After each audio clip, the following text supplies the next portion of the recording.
খবর শুনছেন আশা news channel থেকে। আজ জানাবো পশ্চিমবঙ্গ দেশ ও বিশ্বের বাছাই করা 50টি গুরুত্বপূর্ণ তাজা খবর। খবরের শুরুতেই শিরোনাম। চ্যানেলে নতুন হয়ে থাকলে চ্যানেলটিকে অবশ্যই সাবস্ক্রাইব করবেন। বারুইপুর কাণ্ডে মুখ্যমন্ত্রীকে গৃহবন্দী করার দাবি অগ্নিমিত্রা পালের বিস্ফোরক মন্তব্যে তোলপাড় রাজ্য রাজনীতি। বারুইপুর কাণ্ডে ময়নাতদন্তের রিপোর্টে চাঞ্চল্য, জলে ডুবিয়ে খুনের প্রমাণ, অমানবিক নির্যাতনের অভিযোগে ক্ষোভে ফুঁসছে গোটা এলাকা। বারুইপুর কাণ্ডে মুখ্যমন্ত্রীর পদক্ষেপ ঘিরে নতুন বিতর্ক, এখন আমি কিসের প্রতিবাদ করব, মন্তব্যে শুরু জোর রাজনৈতিক চর্চা। কেন্দ্রীয় মন্ত্রীর বিতর্কিত মন্তব্যে উত্থাল রাজনীতি, 4-5 হাজার টাকাতে বক্তব্যে তীব্র সমালোচনা ও শোরগোল। রাজ্যসভার উপনির্বাচনে 3টি আসনের সমীকরণে বড় চমক, পদ্মের দখল নাকি বদলে যাবে পুরো অঙ্ক। কেন একের পর এক নেতা ছাড়ছেন তৃণমূল, দল ছাড়া নেপথ্যের কারণ প্রকাশ্যে আনলেন ঋজু দত্ত। 2027 সাল পর্যন্ত কি মমতার হাতেই থাকবে তৃণমূলের নেতৃত্ব, নির্বাচন কমিশনে কল্যাণ বন্দ্যোপাধ্যায়ের মন্তব্যে নতুন জল্পনা। হিন্দু মেয়েকে বিয়ে করে 4 লক্ষ টাকা পুরস্কারের অভিযোগ, ঘটনাকে ঘিরে দেশ জুড়ে তীব্র চাঞ্চল্য বিতর্ক। মালদায় নাবালিকা ধর্ষণ মামলায় বারুইপুরের মতোই দ্রুত পুলিশি অভিযান, বিহারে পালিয়ে যেতে গ্রেপ্তার যুবক। বারুইপুর কাণ্ডে তৃণমূলের অপসংস্কৃতি নিয়ে সরাসরি আক্রমণ, বিস্ফোরক মন্তব্যে রাজনৈতিক চাপানোতর তুঙ্গে। সরকারি কর্মীদের হাজিরা নিয়ে বড় সিদ্ধান্ত, কোন ভুলে কাটা যাবে ছুটি, কিভাবে দিতে হবে উপস্থিতি জানালো সরকার। পাঠ্যসূচিতে শ্যামাপ্রসাদ মুখোপাধ্যায় বাদ চাটা বিতরণ আন্দোলন, শুভেন্দুর বড় ঘোষণায় শুরু নতুন বিতর্ক। যুব শক্তি ভরসা কার্ডে 3,000 টাকা বেকার ভাতা, বিহার, ঝাড়খণ্ড, উত্তরপ্রদেশের বাসিন্দারাও কি পাবেন, বড় আপডেট। তৃণমূলের নাম ও প্রতীক নিয়ে কমিশনে মমতা ঋতব্রতের জবাব, নতুন মোড়ে রাজনৈতিক সংঘাত। লকেটের দাদা পুরো প্রধান হতেই কড়া হুঁশিয়ারি, বিকেল 4টার মধ্যে রিপোর্ট চাই, রাজ্য সভাপতির নির্দেশে তোলপাড়। শপথের পর শুভেন্দু শাহের সে গোপন ফোন কি নির্দেশ দিয়েছিলেন স্বরাষ্ট্রমন্ত্রী, নিজেই ফাঁস করলেন বিস্ফোরক তথ্য। বারুইপুর ধর্ষণ কাণ্ড, ধৃতের বিভৎস স্বীকারোক্তি, গলায় পা তুলে তদন্তে উঠে এলো শিউরে ওঠার মতো তথ্য। শুভেন্দুর ভূয়সী প্রশংসায় বৈশাখী বন্দ্যোপাধ্যায়, তবে কি রাজনৈতিক ফুলবদলের ইঙ্গিত, শুরু জোর জল্পনা। অন্নপূর্ণা ভান্ডারের আন্ডার এনকোয়ারি, উপভোক্তাদের বাড়ি বাড়ি ভেরিফিকেশন শুরু, কি প্রশ্ন করা হচ্ছে জানুন বিস্তারিত। কামারহাটি পুরসভার নতুন চেয়ারম্যান দায়িত্ব নিতে গঙ্গা জল দিয়ে চেয়ার পরিষ্কারের বার্তায় শ্রমিক ভট্টাচার্যের মন্তব্যে নতুন বিতর্ক। বারুইপুর কাণ্ডে কড়া বার্তা মুখ্যমন্ত্রীর, কাউকে ছাড়ব না, ক্যাপিটাল পানিশমেন্ট দেব, সর্বোচ্চ শাস্তির ঘোষণা। বার্ধক্য ভাতা নিয়ে বড় আপডেট, নতুন করে আবেদন করতে হবে কি, 2,000 টাকা পাওয়ার সহজ নিয়ম জানুন। ইসরায়েলের পাশে 140 কোটির ভারত, আমেরিকা একমাত্র শক্তিশালী মিত্র নয়, দাবি নেতানিয়াহুর। গাছফুল প্রতীক কার হাতে থাকবে, নির্বাচন কমিশনে কোর্টে তৃণমূলের ভবিষ্যৎ, আজ মুখোমুখি দুপক্ষ। প্রসেনজিৎ চট্টোপাধ্যায়ের বাড়িতে অমিত শাহ শুভেন্দুর উপস্থিতি, রাজনৈতিক ও বিনোদন মহলে জোর গুঞ্জন। রেশন কার্ড নিয়ে নতুন সরকারের কড়া পদক্ষেপ, কেটে দেওয়া হতে পারে বহু উপভোক্তার নাম, বড় সতর্কবার্তা। বারুইপুর কাণ্ডে ব্যারিকেড ভেঙে মোমবাতি মিছিলে মুখ্যমন্ত্রী, কেন্দ্রীয় বাহিনী আটকাতে পারল না জনস্রোত। শ্যামাপ্রসাদের স্কুল থেকে বড় ঘোষণা মুখ্যমন্ত্রীর, এই আর্থিক বর্ষে 25 লক্ষ টাকা দেওয়ার প্রতিশ্রুতি। অবসরপ্রাপ্ত সরকারি কর্মীদের বকেয়া ডিএ নিয়ে বড় আপডেট, কারা পাবেন টাকা, কারা পাবেন না জানুন বিস্তারিত।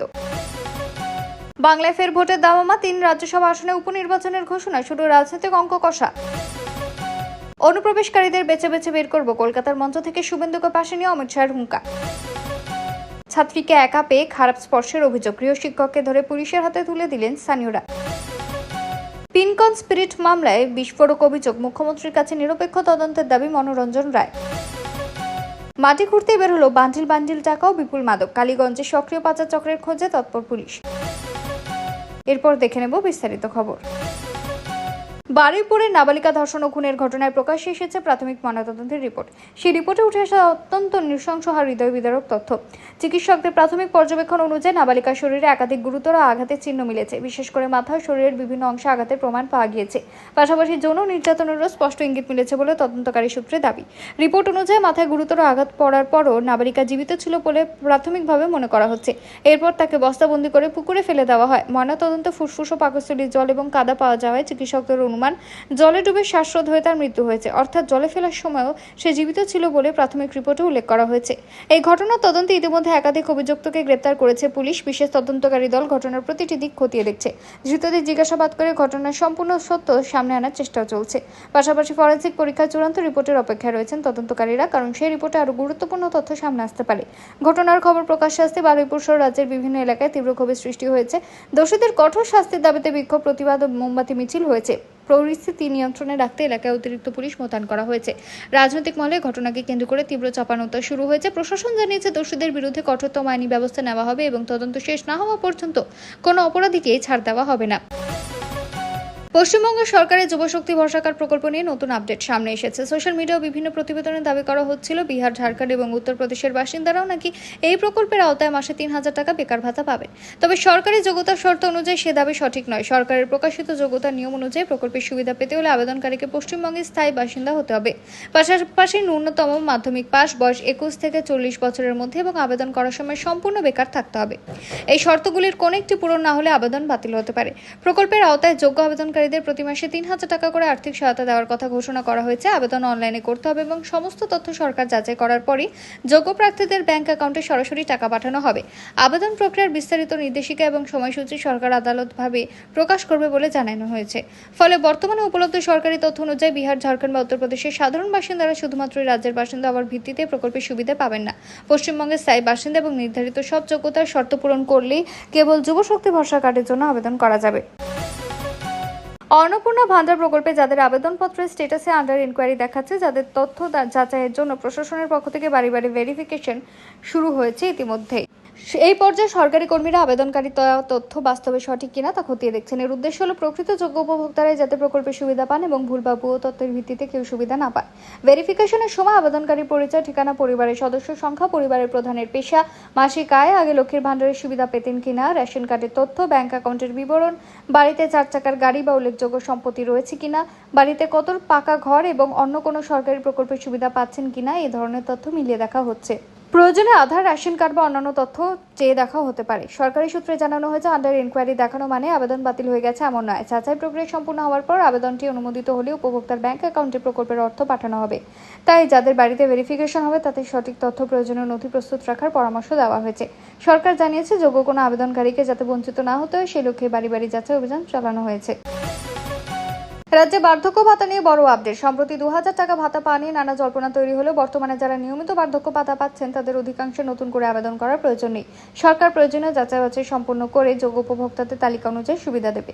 যারা এখনো বার্ধক্য ভাতার আওতায় আসেননি তাদের নির্ধারিত নিয়ম মেনে আবেদন করতে হবে। আবেদনকারীর বয়স, স্থায়ী বাসিন্দার প্রমাণ, আয় এবং অন্যান্য যোগ্যতার শর্ত যাচাই এবং প্রশাসন সিদ্ধান্ত নেবে। আবেদন অনুমোদিত হলে ভাতার টাকা সরাসরি ব্যাংক অ্যাকাউন্টে পাঠানো হবে। সরকারি নির্দেশিকা অনুযায়ী নতুন করে আবেদন করতে হবে কিনা তা নির্ভর করবে আবেদনকারীর বর্তমান অবস্থার উপর। আগে থেকে ভাতা পাচ্ছেন এমন ব্যক্তিদের সাধারণভাবে পুনরায় আবেদন করতে বলা হয়নি। তবে যারা নতুন আবেদনকারী বা যাদের নথিতে কোনো সমস্যা রয়েছে তাদের প্রয়োজনীয় কাগজপত্র জমা দিয়ে আবেদন সম্পন্ন করতে হবে।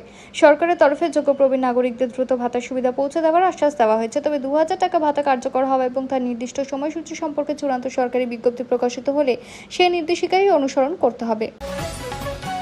কেন্দ্রীয় স্বরাষ্ট্রমন্ত্রী অমিত শাহর কলকাতা সফরে একটি ঘটনা ঘিরে রাজনৈতিক ও বিনোদন মহলে ব্যাপক চর্চা শুরু হয়েছে। শ্যামাপ্রসাদ মুখোপাধ্যায়ের জন্মবার্ষিকীর কর্মসূচিতে যোগ দেওয়ার পর অমিত শাহ অভিনেতা প্রসেনজিৎ চট্টোপাধ্যায়ের বালিগঞ্জের বাড়িতে যান। তার সঙ্গে ছিলেন শুভেন্দু, শ্রমিক ভট্টাচার্য, লকেট চট্টোপাধ্যায় সহ বিজেপির একাধিক নেতা। সাক্ষাৎটি হয় প্রায় ১৫ মিনিট ধরে। এই সাক্ষাতের পরেই রাজনৈতিক মহলে নানা জল্পনা শুরু হয়। কেউ কেউ প্রসেনজিৎ চট্টোপাধ্যায় সক্রিয় রাজনীতিতে যোগদান বা রাজ্যসভার সম্ভাব্য প্রার্থী হওয়ার সম্ভাবনা নিয়ে আলোচনা শুরু করে। তবে এই জল্পনার পক্ষে কোনো সরকারি ঘোষণা বা নিশ্চিত তথ্য সামনে আসেনি।